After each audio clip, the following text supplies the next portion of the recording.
La théorie générale, quand vous êtes un affilié, on appelle ça la théorie du portfolio management, en référence à la finance. Donc, on dit, vous détenez des assets qui génèrent du cash flow. Et vraiment, c'est un truc sur lequel je radote depuis des années, mais le game, c'est ça. D'accord? Le game, c'est de détenir des trucs qui rapportent du fric. Et il y a certains trucs qui vous rapportent 100 balles par mois, il y a certains trucs qui vous rapportent 10 000 balles par mois, et certains trucs qui vous rapportent un peu plus. L'idée, c'est aussi que ces assets demandent. Alors, en fait, au début, qu'on n'a pas beaucoup de sous, qu'on n'a pas beaucoup de revenus. Je mets passif avec des gros guillemets, ok? Que vous n'avez pas encore beaucoup de deals, d'opportunités, etc., vous allez allouer beaucoup de temps à ça. Et vous allez peut-être travailler dans plusieurs directions. Ok. Vous allez travailler dans plusieurs directions, mais avec des méthodes similaires, des frameworks similaires. C'est-à-dire qu'en gros, ce que vous allez apprendre et leverager pour un de vos assets va servir aux autres assets. Donc c'est pas, je dirais, partir dans tous les sens. C'est pas, vas-y, je crée une boulangerie et je fais une agence de création de sites WordPress et je fais de l'affiliation et je veux être trader de shitcoin. Non, c'est tout va aller plus ou moins dans la même direction. Donc ça, c'est la théorie. Pratique, comment ça marche? Bah, je commence avec le point de départ. Le point de départ, c'est la plupart d'entre vous, vous avez déjà un compte affilié pour faire la promotion de mes produits, les RX et d'autres produits, et à travers, enfin les RX, également Bonsai, parce que vous pouvez devenir ambassadeur Bonsai, également Tugan.i, également FrogTech, ok? Donc ça, vous le gardez. L'idée, c'est que le feed de vidéos, le feed de matos que vous allez pouvoir retravailler, il viendra de la chaîne YouTube. Donc, JM qui gère ma chaîne YouTube va juste poster des trucs, vous prenez, vous téléchargez, vous découpez, faites les shorts, etc. Vous savez faire, vous maîtrisez, et vous publiez ça à droite à gauche comme vous faites. Petite info, Twitter est un très très bon réseau social également. Oui, mais la plupart d'entre vous sur Twitter, vous postez de la niaiserie complète.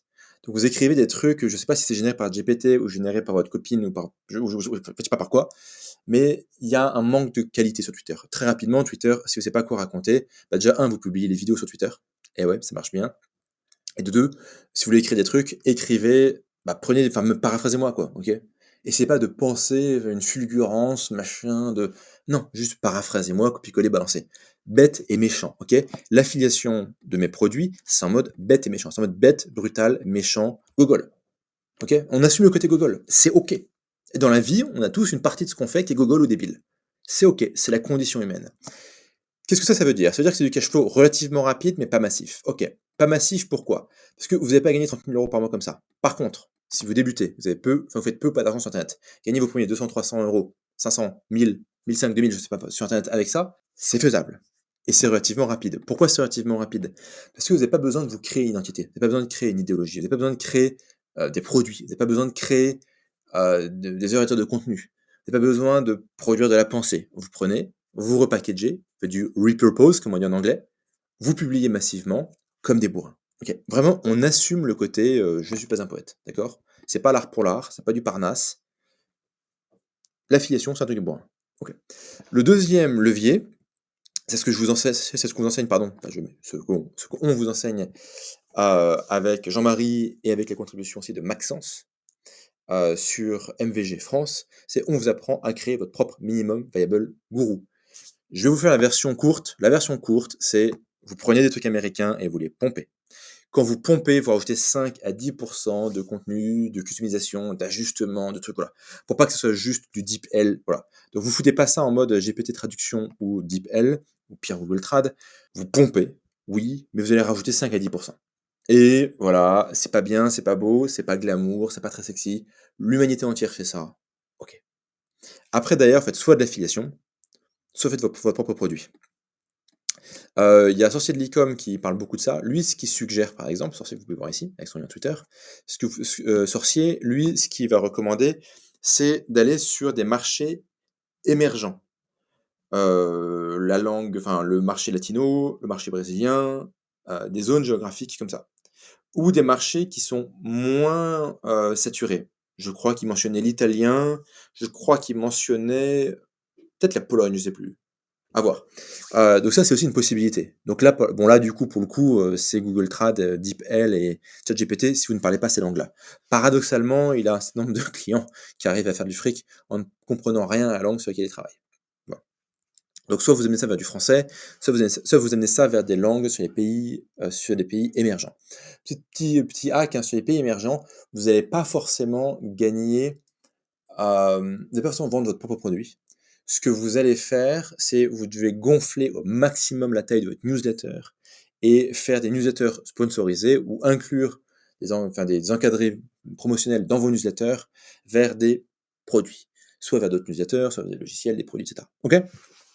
Ça marche principalement comme ça. C'est un cash flow qui n'est pas rapide, ok? Parce qu'il faut tout bâtir de zéro. Alors certes, vous pouvez pomper, mais bon, il faut quand même créer de zéro. Et surtout, comme ça, c'est une méthode où vous avez principalement bossé sur, vous avez quand même beaucoup bossé sur du Twitter, principalement. Twitter, ce qui est bien avec Twitter, surtout depuis qu'Elon a repris la boîte, c'est que c'est pas une boîte qui travaille contre ses utilisateurs, contrairement à LinkedIn, contrairement à Instagram. Ok. Donc ça, c'est quand même pas mal. Néanmoins, ça va quand même prendre du temps. Donc, autrement dit, il faut s'attendre à ce que ça prenne plusieurs mois pour bâtir le truc. Après, c'est un peu comme tout dans la vie. Il y a les gens qui s'arrêtent au bout de 2 jours et qui chialent et qui crient à l'arnaque et qui sont pas contents et tout ça. Et c'est ok. Ça fait partie de l'humanité. Il faut accepter ces gens-là. Il faut aussi accepter que sur Elysium, il y aura quand même pas beaucoup de place. Donc, il faut peut-être même être en harmonie et en paix avec ces gens-là. Et après, il y a les gens qui disent, bah en fait, ok, ça foire, je pousse, je triture, je force, je bagarre, je bataille. Et en général, ça finit quand même par rentrer. Parce qu'on parle pas de foutre un mec sur la lune. Enfin, c'est tenté qu'on soit vraiment allé, mais c'est pas tellement le sujet de la vidéo, ok? On parle quand même de trucs, ok, franchement, tu prends de l'américain, ok, tu pompes, tu bombardes sur Twitter, principalement. Call to action, landing page bonsaï, c'est super, c'est joli. Boum, derrière, faire grossir un newsletter, envoyer des newsletters au moins toutes les semaines, et itérer à partir de ça. Ok. Et après, vendre votre propre produit, faire de l'affiliation ou faire des placements de produits. Ce qui est cool, c'est que c'est potentiellement un peu plus massif. Pourquoi? Parce que bah là, vous pouvez avoir des deals à 1000, 2000, 3000 balles. Évidemment, ça dépend aussi de la taille de votre liste et de taux d'ouverture. Le taux aussi, hein, placement de produit, mais que le taux d'ouverture sur Bonsai est particulièrement élevé.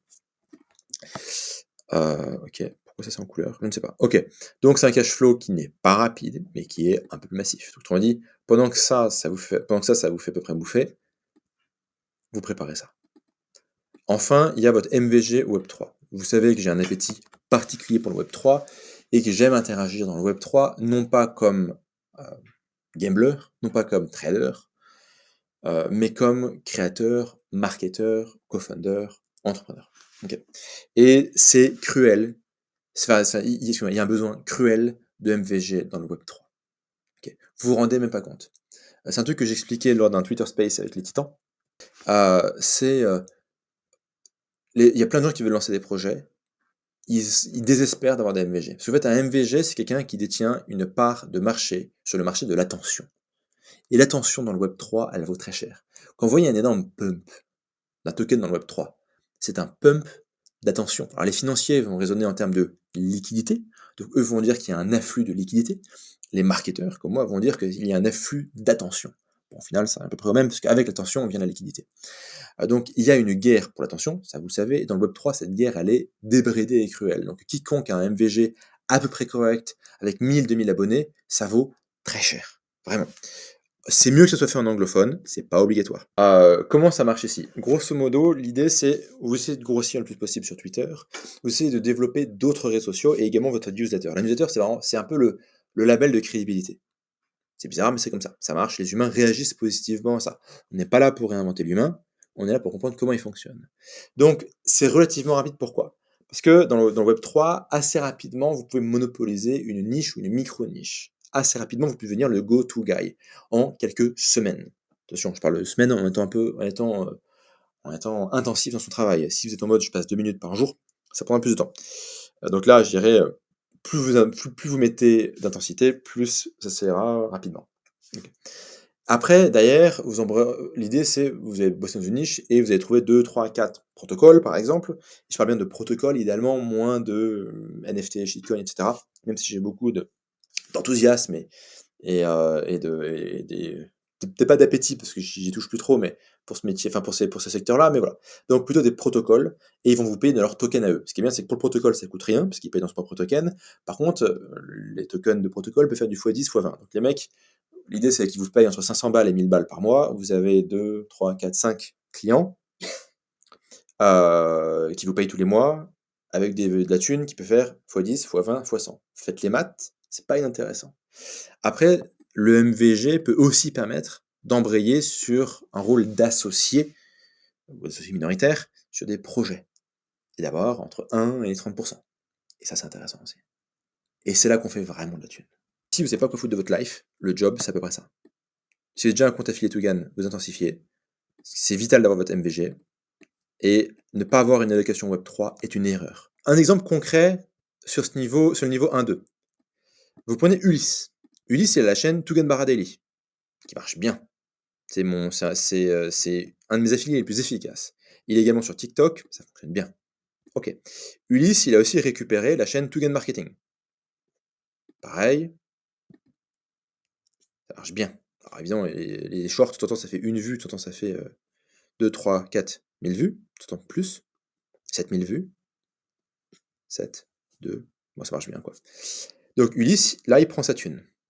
C'est du relatively passive income. Pourquoi? Parce que Ulysse, c'est quelqu'un qui est très très bien organisé, et donc lui, il arrive à... Je crois qu'il y a une petite équipe qui gère tout ça, parce que comme il a fait de la thune avec ça, et il utilise une partie de la thune, de ce que j'ai compris, pour payer des petites mains qui l'aident, et du coup, ça lui prend très peu de temps. Donc là, il a 2 chaînes, ça se passe très bien pour lui. Enfin, il a sa chaîne YouTube à lui, que je vous invite d'ailleurs à vous abonner à sa chaîne. Je suis abonné à sa chaîne. C'est Ulysse Media, ok? Ulysse Media. Là, il parle de trucs où finalement, ça fait pas beaucoup de vues, mais ce qu'il dit est intelligent, donc les gens qui écoutent, écoutent, et les gens qui écoutent, cliquent, et quand ils cliquent, eh ben, ils rejoignent son business. Et d'ailleurs, il a un business qui s'appelle Ulysse Media, où il va travailler avec des créateurs de contenu. Il va les Alors, il est sur un pricing, on va dire, qu'on va qualifier de high ticket. Donc, on est, je pense, je spécule, je ne dirai pas ces chiffres, à plusieurs milliers d'euros par mois par client. Et des clients, il n'y en a pas deux, il y en a pas mal. Voilà, je ne vais pas forcément vous dévoiler ces chiffres, c'est pas mon rôle. J'ai pas, voilà, c'est sa confidentialité à lui. Donc, voilà. Je ne sais pas s'il en parle de ces chiffres. Donc, voilà. Et là, il a son business. Et donc, en gros, Ulysse, là, il fait du passive income. Ulysse, là, il fait du passive income. Ulysse, là, il fait du real fucking money. Et en fait, Ulysse, il faut qu'il rajoute, parce que Ulysse, il est très bon en TikTok. Ulysse, il devrait faire du TikTok Web3 dans plusieurs langues, et il irait printer des trucs de cochon là-dedans. Ulysse, tu écoutes cette vidéo, think about it.